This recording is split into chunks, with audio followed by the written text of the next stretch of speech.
Dans le poème de Terry, les enfants ont des ailes pour voler. C'est quand la nuit tombe qu'ils deviennent colombes. Dans le poème de Terry, avec ces mots si beaux, Michel voudrait tout changer, tout changer. Dans les poèmes de Michel, les enfants.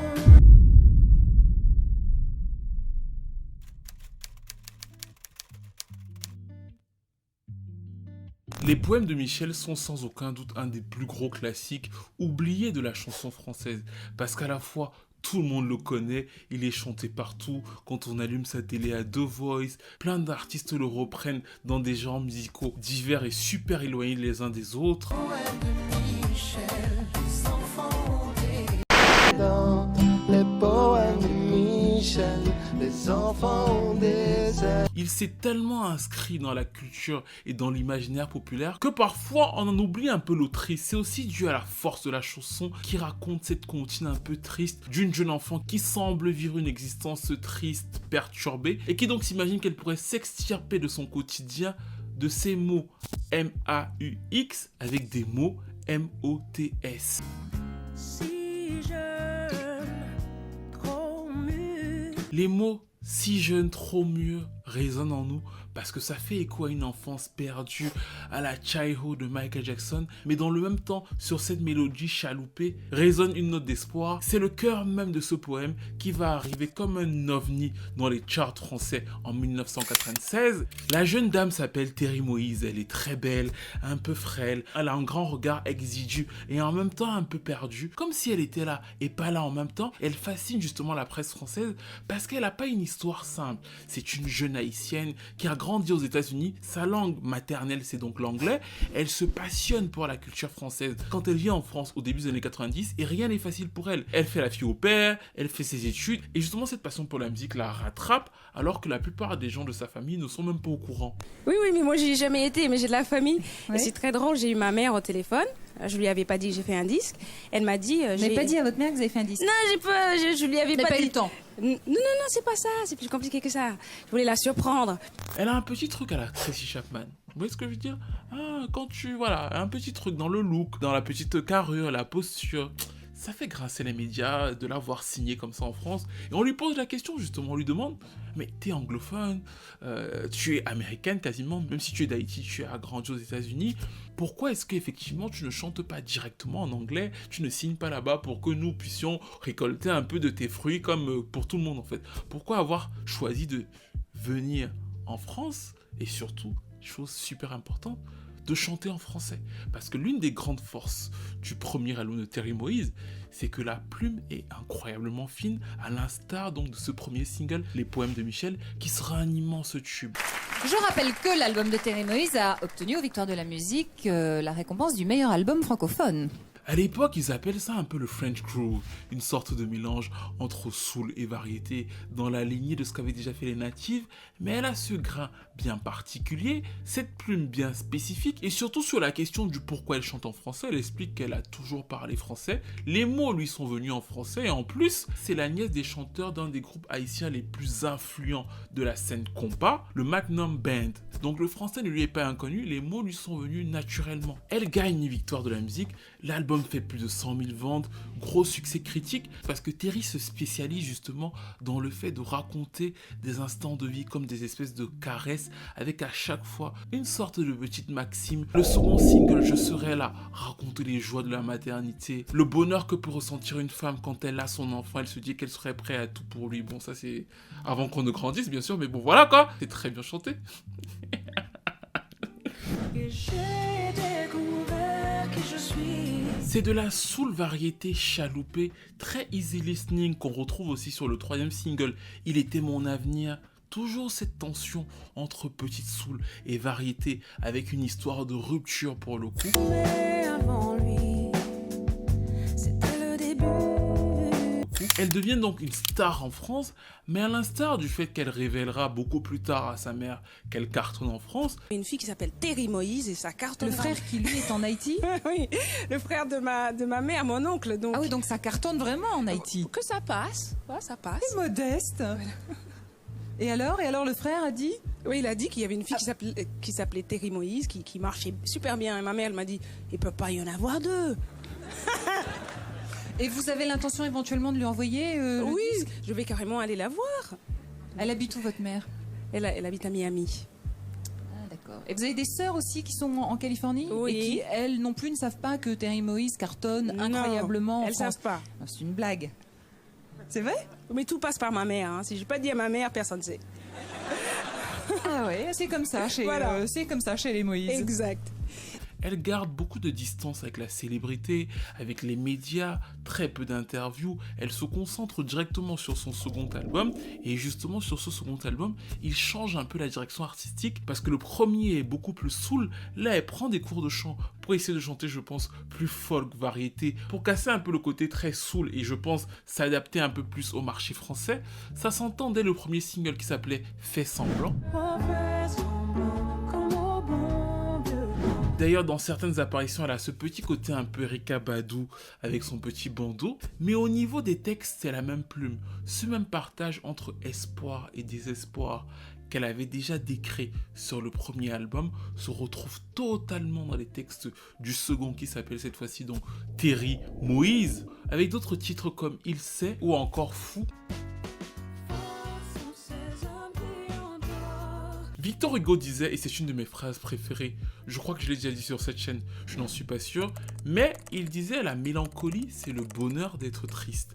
Je trouve qu'il y a beaucoup de ça dans plusieurs des textes, justement très ambivalents entre espoir et désespoir de Terry Moïse, et l'une de mes chansons préférées de son second album faisait d'ailleurs un écho à sa propre carrière, ça s'appelle Star, et il expliquait ce rapport éphémère à la célébrité qui pour elle, dans les paroles de la chanson, qui sera le dernier extrait de l'album, n'est pas une fin en soi, c'est un passage.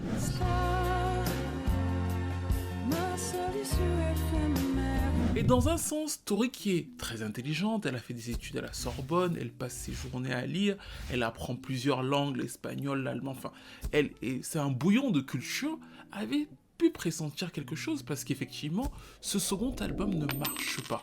Et quand ça ne marche pas, elle trouve que les équipes autour d'elle n'ont plus exactement, comme on le sait, le même regard sur elle.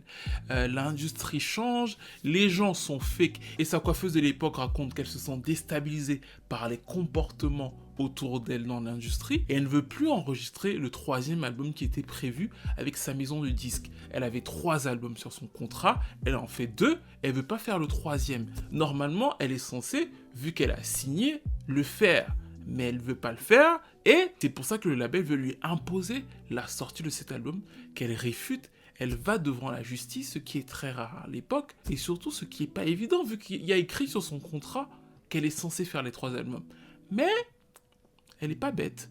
Elle a vu les failles de son contrat, et elle a surtout vu les failles de Virgin envers elle. Elle va face au prud'homme, l'affaire fait scandale à l'époque, parce qu'encore une fois, c'est super rare pour un artiste de porter plainte à une major comme ça, dans cette époque-là, mais elle va gagner son procès au prud'homme, même si en réalité ce sera une victoire étouffée ou alors d'estime, parce que quand elle va au procès, il y a plein d'articles sur ça dans la presse, mais quand elle gagne, peu de magazines font le relais du fait qu'en réalité le label était en tort face à elle, vu qu'elle a gagné au prud'homme, et pire encore, comme souvent dans ce genre de cas, quand elle va aller frapper aux portes de plusieurs autres majors, bien sûr, c'est elle qui est en tort, c'est elle l'artiste qui a porté plainte à une major. Comment est-ce qu'on va te faire confiance? En plus, ton dernier album n'a pas bien marché, tu as porté plainte, tu as traîné une autre major devant les tribunaux.